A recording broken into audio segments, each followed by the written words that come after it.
Bonjour et bienvenue dans cette nouvelle vidéo, je suis Sébastien, je suis ravi de vous retrouver aujourd'hui pour une vidéo dans laquelle on va parler de cette fameuse loi anti-Airbnb. Avant qu'on voit ça dans le détail, si ce n'est pas encore fait, je vous invite immédiatement à vous abonner à cette chaîne YouTube. Vous savez, ici on est en famille, on discute immobilier et des moyens que vous avez à votre disposition grâce à l'immobilier de vous construire des compléments de revenus, mais également de préparer votre retraite et votre transmission de patrimoine. Alors venons-en au sujet du jour, la fameuse loi anti-Airbnb. Est-ce qu'il faut avoir peur de cette loi? Pour mieux comprendre de quoi il s'agit, on va faire un retour en arrière. En particulier, on va revenir en 2024 quand une certaine députée qui se nomme Anaïg Lemeur a publié un rapport contenant un certain nombre de propositions, contenant un certain nombre de réformes concernant le loueur meublé non professionnel et en particulier la location courte durée. Alors pourquoi est-ce que l'État, pourquoi est-ce que le gouvernement souhaite moduler ou réformer petit à petit la location courte durée? Eh bien parce que l'État part du principe que tous les logements qui sont exploités en location courte durée sont des logements qui sortent du parc immobilier destiné à la résidence principale et donc que les locations courte durée empêchent les gens de se loger. Alors, est-ce que c'est une réalité ou est-ce que c'est quelque chose de totalement faux? Chacun se fera son opinion. D'ailleurs, je vous invite à me l'indiquer dans les commentaires. Personnellement, je ne suis pas du tout d'accord avec ça, mais c'est pas trop la question du jour. Alors, venons-en au contenu de cette loi anti-Airbnb. Qu'est-ce qu'elle contient? Eh bien, elle contient un certain nombre de choses que j'ai réparties en 4 catégories. Et la première catégorie concerne les mesures administratives ou plus généralement toutes les mesures que les maires de chaque commune vont pouvoir mettre en place. En particulier, il sera possible pour les maires qui le souhaitent, ce n'est pas du tout une obligation, de mettre en place un quota de logements exploités en location courte durée. C'est-à-dire qu'au sein d'une même commune, il pourrait y avoir un nombre maximum de logements exploités en location courte durée. C'est déjà le cas dans certaines communes comme Colmar ou encore Saint-Malo. Eh bien, ce phénomène pourra se généraliser. Également, il est prévu que les maires puissent réserver des zones à la construction de résidences principales. Et puis, les maires pourront également décider que le changement d'usage est obligatoire pour toutes les personnes qui souhaitent faire de la location courte durée. C'est-à-dire que dans certaines communes, si vous souhaitez faire de la location courte durée, eh bien, il faudra vous tourner vers la mairie pour demander un changement d'usage. Alors, est-ce que ces quelques premières mesures sont un vrai problème? En fait, non, et je vais vous expliquer pourquoi. Parce que toutes les villes qui vont vouloir appliquer ces mesures sont des villes qui se situent en zone tendue, c'est-à-dire des villes comme Paris, Toulouse, Bordeaux, Lyon, Lille ou encore Nantes, c'est-à-dire des villes où le prix de l'immobilier est très élevé. Et donc des villes à la base où l'investissement immobilier n'est pas intéressant. Et oui, rappelez-vous ce que je vous dis à longueur de vidéo.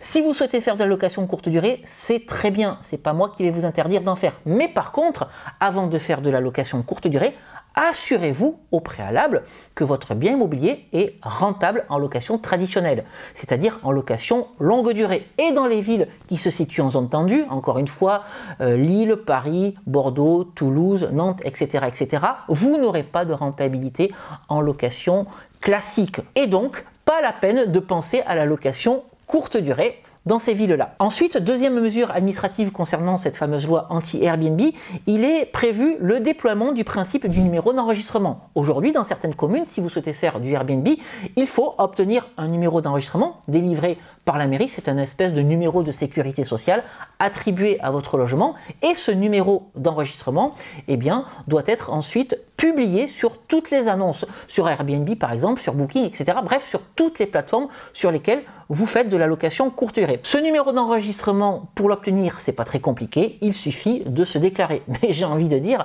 à partir du moment où vous vous lancez dans une activité de location courte durée, de toute façon, il faudra se déclarer. Donc c'est pas forcément quelque chose de problématique.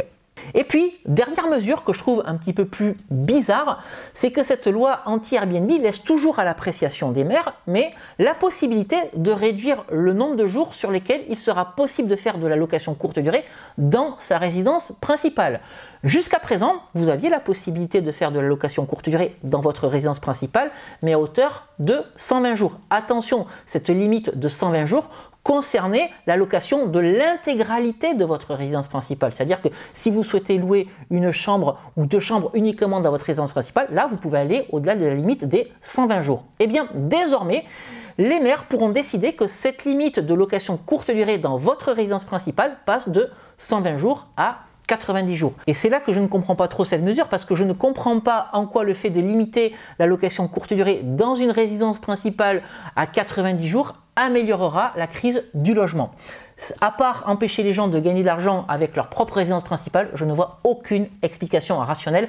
Si vous êtes d'accord avec moi, mettez-le également dans les commentaires. Si vous n'êtes pas d'accord avec moi, mettez-le également dans les commentaires. Le second volet de mesures concernant cette fameuse loi anti-Airbnb concerne la copropriété. Désormais, les règlements de copropriété pourront être modifiés à la majorité des 2/3 des copropriétaires pour interdire la location courte durée, alors que jusqu'à présent, il était possible d'interdire la location courte durée, mais il fallait l'unanimité des copropriétaires. Désormais, 2/3 des copropriétaires suffiront. Attention, cela s'appliquera uniquement aux copropriétés qui disposent d'une clause d'habitation bourgeoise. Autre mesure au niveau de la copropriété, désormais si vous souhaitez faire de la location courte durée dans une copropriété, il faudra en informer le syndic et ce sujet sera mis à l'ordre du jour de la prochaine assemblée générale. Et enfin, pour en finir avec ce sujet de la copropriété, la loi anti-Airbnb dit que tout nouveau règlement de copropriété devra se prononcer sur l'autorisation ou non de pouvoir faire de la location courte durée au sein donc de cette même copropriété. Et ça concerne toutes les copropriétés qui vont se monter à la construction ou lors de la vente d'immeubles à la découpe par exemple. La troisième mesure de cette loi Airbnb concerne le DPE, c'est-à-dire le diagnostic de performance énergétique. Et là, il est indiqué que les logements exploités en location courte durée, du point de vue des DPE, devront s'aligner sur la loi climat. C'est-à-dire qu'à partir de 2034, tous les logements exploités en location courte durée devront au minimum avoir un diagnostic de performance énergétique D. Là encore, ce n'est pas forcément quelque chose de très problématique, puisque ce que je vous dis encore une fois à longueur de vidéo, c'est que le bien immobilier que vous allez exploiter en location courte durée doit avant tout être un bien immobilier que vous allez devoir pouvoir louer de manière traditionnelle à l'année. Et donc, ce bien immobilier que vous allez louer de manière traditionnelle à l'année, il faut qu'il soit minimum en classe énergétique D pour coller à la loi climat. Dernier point de cette loi anti-Airbnb, ça concerne les mesures fiscales. Attention là, écoutez bien parce que j'ai de très bonnes nouvelles pour vous. Parce que les mesures fiscales de cette loi anti-Airbnb ne concernent que le régime du micro. Qu'est-ce que dit cette loi anti-Airbnb? Eh bien que pour les logements classés et les chambres d'hôtes, l'abattement va passer de 71% à 50%. Et puis pour les logements qui ne sont pas classés, l'abattement va passer de 50% à 30%.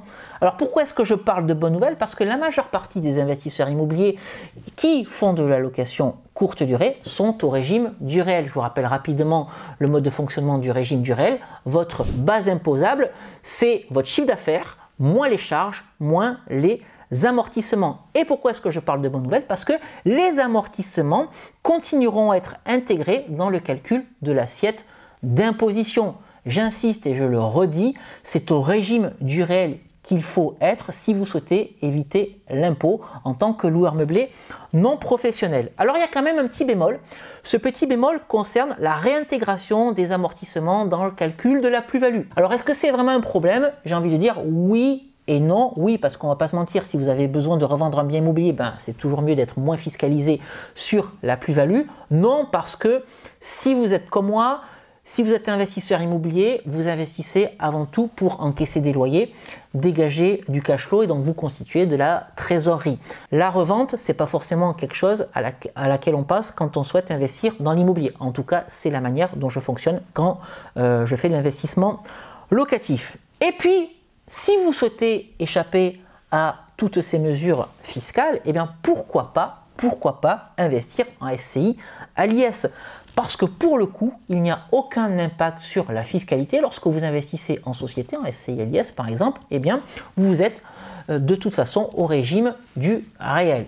Et j'ouvre une parenthèse que je vais refermer tout de suite. Quand vous investissez en société, là, pour le coup, on réintègre les amortissements dans le calcul de la plus-value. Mais je referme tout de suite cette parenthèse parce qu'on n'est pas là pour discuter fiscalité, en tout cas dans cette vidéo.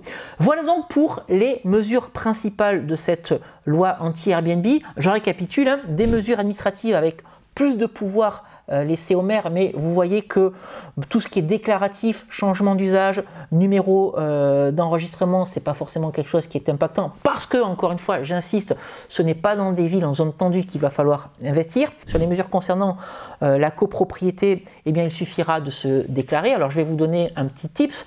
Mettez-vous au conseil syndical. Comme ça, vous allez faire partie des gens qui seront concernés par la copropriété. Vous serez proche du syndic et si vous avez des choses à faire passer, si vous avez envie de faire de la location courte durée, vous serez toujours au contact de personnes qui seront décisionnaires. C'est ce que je vous recommande de faire. Les DPE, c'est la troisième mesure de la loi anti-Airbnb. Pas d'inquiétude à avoir puisque vous vous alignez sur les logements de location longue durée, donc sur ce que demande la loi climat.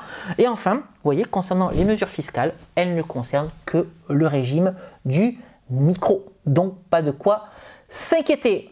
Les indicateurs sont donc au vert, les amis. Vous pouvez continuer à faire de la location courte durée sans aucune difficulté et sans aucune crainte. Voilà ce que je voulais partager avec vous aujourd'hui. N'hésitez pas à m'indiquer dans les commentaires ce que vous pensez de tout ça. Si vous souhaitez en savoir plus sur l'immobilier, bien comme d'habitude, je vous invite encore une fois à vous abonner à cette chaîne YouTube. Regardez dans les commentaires de cette vidéo, vous avez tout un tas de choses que je vous propose pour préparer votre dossier de financement. Je vous propose également une formation de 2h30 offerte pour vous expliquer les grands principes de l'immobilier. Je vous invite également à me suivre sur les réseaux sociaux, sur Facebook, sur Instagram, sur TikTok. N'hésitez pas à vous abonner, je publie une courte vidéo chaque jour et je partage également mon quotidien d'entrepreneur et d'investisseur.